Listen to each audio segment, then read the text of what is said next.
নিশুতি রাতে জঙ্গলের পথ ধরে বাড়ি ফিরছিল এক সিপাহী। যুদ্ধক্ষেত্র থেকে সে অনেক দিন পর বাড়ি ফিরছে, আর সাথে করে নিয়ে যাচ্ছে বাড়ির লোকের জন্য হরেক কিসিমের জিনিস। কিন্তু হঠাৎ সেই সিপাহীর পথ আটকায় এক ডাইনি বুড়ি। এই যে সিপাহী, বাহ, তোমার তলোয়ারটি যেমন ঝকঝকে, পুঁটলিটিও তেমনি বড়। একটা কথা বলতে পারি, ইচ্ছে করলে যত চাও তত টাকা পেতে পারো। কি এমন বলবে তুমি শুনি? তোমার কি আছে জানা টাকার কোনো খনি? মাটির তলায় নয়, গাছে আছে টাকা। যত খুশি পুড়ে নাও, যদি পকেট থাকে ফাঁকা। মস্করা শুনবার সময় যে নেই, তুমি থাকো, গাছ নিয়ে আমি ঘরে যাই। গরু যদি গাছে ওঠে, টাকা নয় কেন?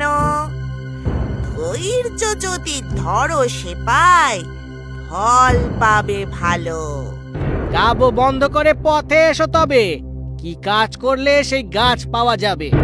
ওই যে ওই প্রকাণ্ড গাছটা দেখছো, ওটা একেবারে ফোঁপড়া। গাছের আগায় চললে দেখবে একটা মস্ত ফুটো। তার ভিতর দিয়ে তুমি স্বচ্ছন্দে গলে একেবারে গাছের গুঁড়ির ভিতর দিয়ে নেমে যেতে পারবে। আমি তোমার কোমরে একটা দড়ি বেঁধে বসে থাকবো। তোমার কাজ হলেই আমায় ডাক দেবে, আর ডাক দিলেই আমি তোমাকে টেনে তুলবো। আচ্ছা, সে না হয় বুঝলাম, কিন্তু আমার কাজটা কি? কোন অসাধ্য সাধনের জন্য আমায় তুমি গাছের মধ্যে পাঠাচ্ছ শুনি? টাকা আনতে হবে, টাকা। তলায় পৌঁছলেই দেখবে একটা চওড়া পথ চলে গেছে। প্রচুর আলো পাবে, 100-র বেশি বাতি জ্বলছে সেখানে। তারপর দেখবে 3টি দরজা, প্রত্যেকটির গায়ে চাবি লাগানো। প্রথম দরজা খুলে যে ঘরে ঢুকবে, তার মধ্যেখানে মেঝের ওপর দেখবে একটা মস্ত সিন্দুক। সিন্দুকের ওপর দেখবে একটা সিংহ বসে আছে। ও বাবা, সিংহ! তাই নিয়ে তোমার মাথা ঘামাতে হবে না। আমার এই বেগুনি চাদরটা তোমাকে দিচ্ছি। এটাকে মেঝের ওপর পেতে চট করে সিংহের কাছে গিয়ে ওকে আলতো করে চাদরের ওপর নামিয়ে রেখো। ব্যাস, আর কোনো সমস্যাই হবে না। তারপর থেকে তোমার ভালো সময় শুরু। কুবের দেবতা তোমার 2 হাত ভরিয়ে দেবে। মানে তারপর সিন্দুক খুলে যত খুশি পয়সা কড়ি বের করে নিও, তবে ওতে তোমার পয়সা ছাড়া কিচ্ছু পাবে না। ও বেশি, যদি তোমার রূপ বেশি পছন্দ হয়, তাহলে পাশের ঘরে গেলেই হলো। সেখানে দেখবে একটা কুকুর রয়েছে পাহারা। তাই দেখে একটুও ভয় পেও না। ওকেও আমার চাদরের ওপর নামিয়ে রেখে আয়েশ করে সিন্দুক খালি করতে পারবে। অবশ্য তামার উপর চাইতে যদি তোমার সোনা বেশি পছন্দ হয়, তাহলে 3য় ঘরটিতে যেও। সেখানকার সিন্দুকের পাশে রয়েছে একটা হাতি। কিন্তু তোমার কোনো ভয় নেই। তার গায়ে যদি এই চাদরটা উড়িয়ে দাও, তাহলে সে ছোট্ট হয়ে যাবে। সেও তোমাকে কিচ্ছু বলবে না। তারপর যত চাও তত সোনা সিন্দুক থেকে বের করে নিও। যা বলছো মতলবটা মন্দ নয়, কিন্তু বুড়ি, তারপর তোমাকে কত টাকা দিতে হবে শুনি? আমার একটা পয়সাও চাই না।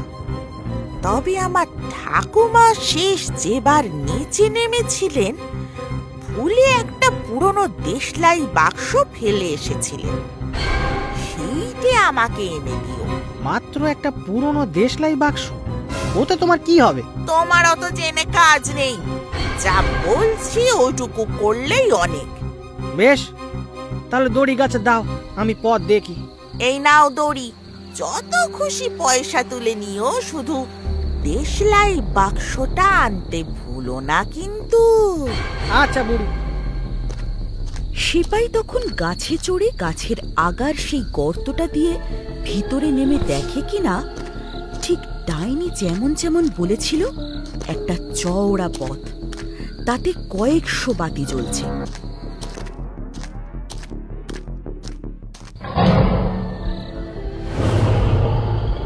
ওরে বাবা, এই সিংহটা তো মনে হচ্ছে আমার দিকেই কটমট করে তাকিয়ে আছে।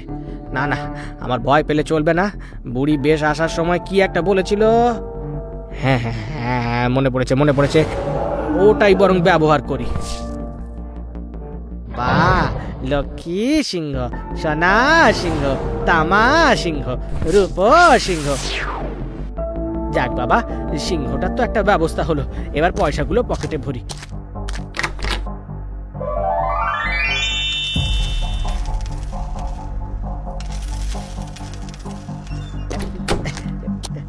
নাও বাবা সিংহ, তুমি আবার তোমার আসনে ফিরে যাও তো দেখি।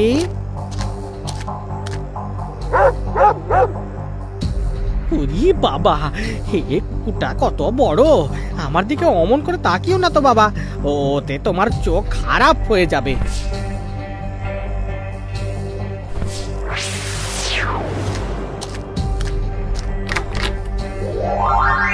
কি কি আশ্চর্য বিষয়! আমি তো নিজের চোখকেই বিশ্বাস করতে পারছি না। এই যে রূপোর ভান্ডার! ইস, ছি ছি ছি ছি ছি ছি, আমার মতো মানুষের পকেটে এই সস্তা তামার পয়সা একদম মানায় না। দূর করে দিই, এগুলোকে দূর করে দিই। আমার পকেট ভরবে শুধু রূপোতে।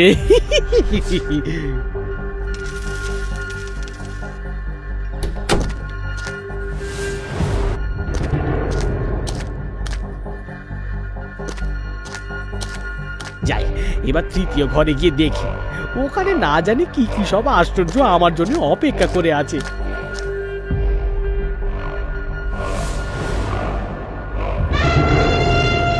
না বাবা, এই হাতের সাথে কোনো রকম পাঙ্গা নেওয়া ঠিক নয়।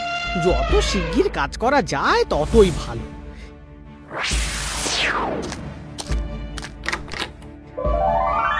ওরে বাবা, এই যে তাল তাল সোনার মোহর! আমার ভাগ্য কোনোদিন এইভাবে চমকাবে আমি তো ভাবতেও পারিনি। আমার পকেটেই সস্তা রূপো মানায় না। আমার পকেটে থাকবে শুধুই সোনা, শুধুই সোনা।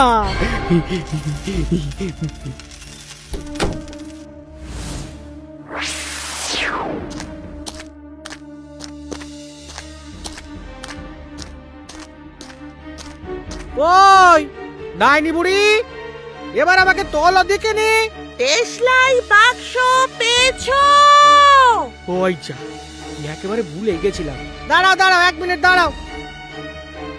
নাও, এবার তোলো।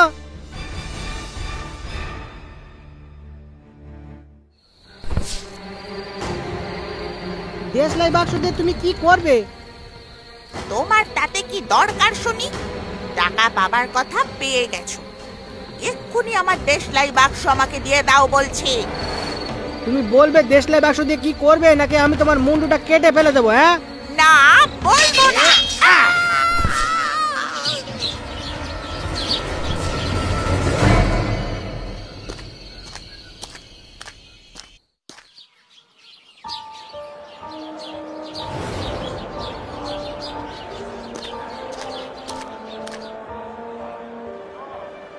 এই শোনো তোমরা, আমি হলাম এই শহরের অন্যতম ধনী ব্যক্তি। আমার খাতিরদারিতে যেন কোনো খামতি না থাকে। দাম নিয়ে কিছু ভাববে না, সোনা দানা দিয়ে আমি পুরো শহরটাকে মুড়ে দিতে পারি। এবার বলো দেখি, রাজকুমারীর সাথে কিভাবে দেখা করা যায়? খুব সাবধান হুজুর, এই রাজ্যের রাজা কিন্তু মোটেই সুবিধার লোক নন। যেমন তার অহংকার, তেমন তার রাগ। তার অত্যাচারে প্রজারা সব সময় অতিষ্ঠ থাকে। কিন্তু আমাদের রাজকুমারী খুব সুন্দরী। কিন্তু তাকে কেউ দেখতে পায় না, কারণ তিনি একটা প্রকাণ্ড তামার তৈরি প্রাসাদে বাস করেন। প্রাসাদটা উঁচু পাঁচিল আর দুর্গ দিয়ে ঘেরা। রাজা ছাড়া কেউ তার সঙ্গে দেখা করতে পারে না, কারণ কে নাকি গণনা করে বলেছে যে রাজার মেয়ের সঙ্গে একটা সাধারণ সেপাইয়ের বিয়ে হবে। রাজার সেটা একেবারেই পছন্দ নয়। বাবা, রাজকুমারীর ওপর এ কেমন অত্যাচার! কেন তাকে এভাবে বন্দি করে রাখা হবে? তারও তো অধিকার আছে এই সুন্দর পৃথিবীকে দেখার। তাকে এইভাবে নজরবন্দি করে রাখা রাজার একদমই উচিত কাজ নয়। কেউ কোনোদিন এই নিয়ে প্রশ্ন করেনি। কার ঘাড়ে কটা মাথা যে রাজাকে প্রশ্ন করবে? এমনিতেই রাজার অত্যাচারে প্রাণ একেবারে ওষ্ঠাগত। সবই তো বুঝলাম, কিন্তু রাজকন্যাকে একবার দেখার জন্য মনটা বড় উতলা হয়ে উঠছে। তাকে বন্দি দশা থেকে উদ্ধার করাই আমার জীবনের লক্ষ্য। আপাতত আমার জন্য আরো ভালো ভালো খাবার আর আমোদ আহ্লাদের ব্যবস্থা করো। হ্যাঁ, নতুন শহরে আমোদ আহ্লাদে সেপাইয়ের দিন কাটতে লাগলো। সেপাই গরিবদের অনেক টাকা দান করত, কারণ সেপাই নিজের জীবনের অভিজ্ঞতা থেকেই জানতো টাকা না থাকার কি কষ্ট। সর্বদা সে সেজে গুজে এক পাল বন্ধু বান্ধব নিয়ে ঘুরে বেড়াতো। বন্ধুরা সবাই এক বাক্যে বলতো, তার মতো খাসা লোক আর হয় না, একেবারে অতিশয় সজ্জন ব্যক্তি। এসব কথা শুনে সেপাই তো মহা খুশি, কিন্তু অন্যদিকে এত দান আর খরচ করতে করতে ধীরে ধীরে তার সব টাকা কড়ি ফুরিয়ে গেল। পয়সা করি সব শেষ, এবার খাবো কি জানি না। এই কুঁড়ে ঘরেই আমার আশ্রয়। এই ঘুটঘুটে অন্ধকার ঘরে থাকবো কি করে? একটা খড়ের মশাল জ্বালাবার পর্যন্ত পয়সা হাতে নেই। ও হ্যাঁ, মনে পড়েছে সেই যে ফোঁপড়া গাছের ভেতর থেকে ডাইনি বুড়ির দেশলাই বাক্স এনেছিলাম, তার মধ্যে কয়েকটা দেশলাই কাঠি ছিল। এই অসময়ে ওটাকেই কাজে লাগাই।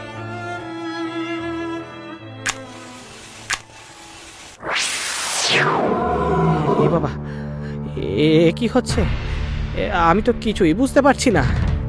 প্রভু, দাসকে আজ্ঞা করুন। ও বাবা, এই যে সেই সিন্ধুকের ওপরে সিংহ। যা যা যা, হোস হোস, হাই যা যা যা যা যা। আপনার সেবা না করে আমি যেতে পারবো না হুজুর, আপনি আমায় আজ্ঞা করুন। এই তো বেড়ে মজা। দেশলাই বাক্সটা তো খাসা, তার মানে এর সাহায্যে যা চাইবো তাই পাওয়া যাবে। যা আনতে বলবো তাই আনবে। বাবা বাবা বাবা বাবা বাবা, এক্ষুনি কিছু টাকা করে নিয়ে এসো দেখি। হ্যাঁ যা।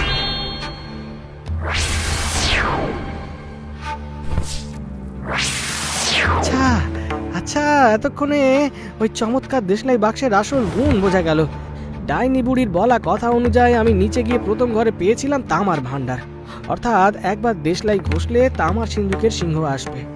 দ্বিতীয় ঘরে পেয়েছিলাম রূপোর ভান্ডার, তার মানে দুবার ঘষলে রূপোর সিন্ধুকের পাহারাদার কুকুর আসবে। আর তৃতীয় ঘরে পেয়েছিলাম স্বর্ণ ভান্ডার, অর্থাৎ তিনবার ঘষলে তখনই সোনার মোহরের ওই বিকটাকার পাহারাদার হাতি এসে হাজির হবে। উরি উরি উরি উরি উরি। আর জীবনে কোনো কিছু চিন্তা রইল না। তার মানে আমি আবার এই শহরের অন্যতম ধনী ব্যক্তি হয়ে যাব। আবার মাথা থেকে পা পর্যন্ত নতুন পোশাক কেনা যাবে। বন্ধু বান্ধবরা আবার আগের মতোই ভালোবাসবে।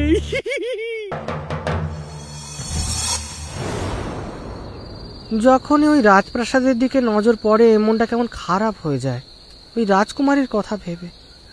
এ তো ভারী অদ্ভুত যে এখানকার রাজকন্যাকে কেউ দেখতেই পায় না। কে জানে এই বন্দি দশায় কেমন আছে সে। আচ্ছা, আমার দেশলাই বাক্সটা গেল কোথায়? আমি জানি এখন অনেক রাত হয়েছে, কিন্তু বুঝলে কি না, তবুও 1 মিনিটের জন্য হলেও রাজকন্যাকে একবার দেখতে চাই।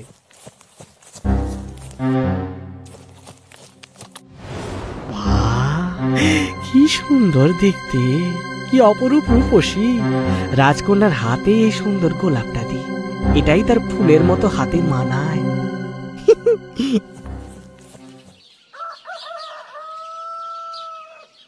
জানো বাবা, কাল রাতে আমি বড় অদ্ভুত স্বপ্ন দেখেছি। স্বপ্নে দেখলাম যেন একটা প্রকাণ্ড সিংহের পিঠে চড়ে আমি কোথাও একটা গেলাম। সেখানে এক সিপাই আমার হাতে একটা ফুল গুঁজে দিল, কিন্তু পর মুহূর্তেই ঘুম ভেঙে যায় আর চোখ খুলে দেখি আমি আমার বিছানায় শুয়ে আর সামনে বসে প্রহরীরা ঘুমোচ্ছে। খুব স্বপ্ন দেখছো দেখছি। দেখো, এত বাইরের স্বপ্ন দেখা ভালো নয়। প্রাসাদের বাইরের স্বপ্ন দেখাও তোমার পাপ। ওই তো শুধু স্বপ্নটুকুই দেখি মা। প্রাসাদের বাইরে যাওয়া তো তুমি আমার কবেই বন্ধ করে দিয়েছ। নিজের বাড়িতে বন্দির মতো জীবন কাটে আমার। আহ রানী, রাজকন্যা একটা স্বপ্নই তো দেখেছে মাত্র, সেটা নিয়ে অত জল ঘোলা করো না তো। নে মা, খাবারটা খেয়ে নে। দাসী বলল প্রতি রাতে একটা সিংহ রাজকুমারীর ঘরে আসে আর ঘুমন্ত অবস্থায় তাকে প্রাসাদের বাইরে নিয়ে যায়।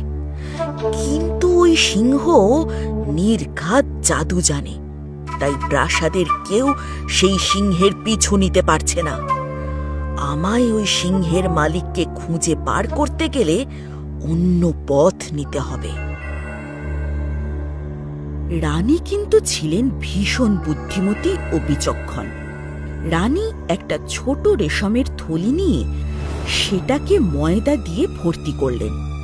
তারপর সেই থলিটাকে ঘুমন্ত রাজকুমারীর কোমরে বেঁধে দিলেন। তারপর থলির গায়ে ছোট একটা ফুটো করে দিলেন, যাতে রাজকুমারী এতটুকু নড়লে চড়লে ফুটো দিয়ে একটু একটু করে ময়দা ঝরে। সেদিন রাতে সিংহ আবার এসে ঘুমন্ত রাজকন্যাকে পিঠে তুলে সেপাইয়ের কাছে নিয়ে গেল। তার একবারও খেয়াল হলো না যে প্রাসাদ থেকে সেপাইয়ের বাড়ি অবধি, আবার সিপাইয়ের বাড়ি থেকে প্রাসাদ অবধি আসতে যেতে সারা পথ থলির ছোট ফুটো দিয়ে ঝুরঝুর করে ময়দা ঝরেছে। কাজেই পরদিন সকালে রাজারানী খুব সহজেই টের পেলেন তাদের মেয়েকে রাতে কোথায় নিয়ে যাওয়া হয়েছিল। রাজার আদেশে সেপাইকে ধরে কারাগারে বন্দি করা হলো। উফ, কি বিরক্তিকর! আর কতক্ষণ যে এই অন্ধকারে আমায় পৌঁছতে হবে কে জানে। এদিকে তাড়াতাড়িতে দেশলাই বাক্সটাকেও আবার বাসায় ফেলে এসেছি। আরে না না, তোমাকে আমরা বেশিক্ষণ এই কারাগারে বন্দি রাখবো না। কাল ভোরবেলাতেই মহারাজ তোমার ফাঁসি ঘোষণা করেছেন। একেবারে ফাঁসির মঞ্চেই তোমার এই বন্দিদশা ঘুচবে।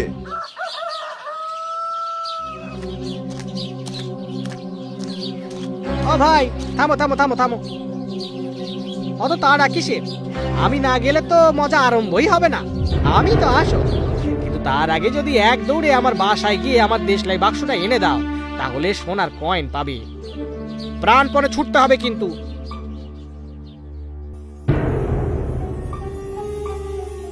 সোনার কয়েন? সত্যি? এগো, পুরো 100টা সোনার কয়েন দেবো, না কম না বেশি। আরে বাহ, দাঁড়াও, আমি এক্ষুনি নিয়ে আসছি। তোমার বাসা কোথায় গো? ওই তো 7 পুকুর পাড়ে নগরদ্বারে। আমি এক্ষুনি যাব আর এক্ষুনি আসবো।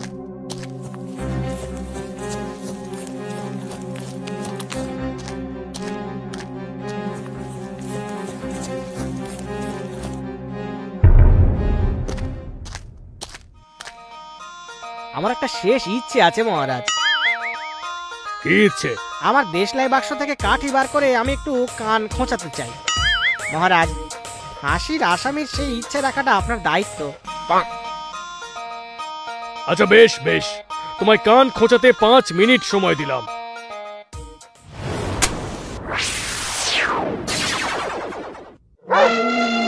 যথা আজ্ঞা করুন প্রভু। এবার আমাকে সাহায্য করো, দেখো যেন ওরা আমাকে ফাঁসি না দেয়। বাঁচাও বাঁচাও, সিংহ! বাঁচাও বাঁচাও, সিংহ বাঁচাও! কে কোথায় আছো? বাঁচাও! আরে বাঁচাও, সবাই পালাও, পালাও সবাই, বাঁচাও! এখানে পুরো চিড়িয়াখানা হয়ে উঠেছে গো! আরে পালাও, পালাও! আরে এখানে পুরো চিড়িয়াখানা উঠে এসেছে গো! আরে পালাও, পালাও, পালাও! ও সেপাই, তুমি আমাদের এই অত্যাচারী রাজারানীর হাত থেকে মুক্ত করেছো। তোমার সাথে রাজগুরুর ভবিষ্যৎবাণী মিলে গেছে। এবার তুমি আমাদের রাজা হবে, আর রাজকন্যা আমাদের রানী হবেন। এটা হতেই পারে, তবে যদি রাজকন্যার সম্মতি থাকে তবেই। আমি রাজি কুমার, আমি রাজি। আমি তোমাকেই বিবাহ করব। তুমি আমাকে এই বন্দি দশা থেকে মুক্ত করো। জয় রাজামশাই, জয়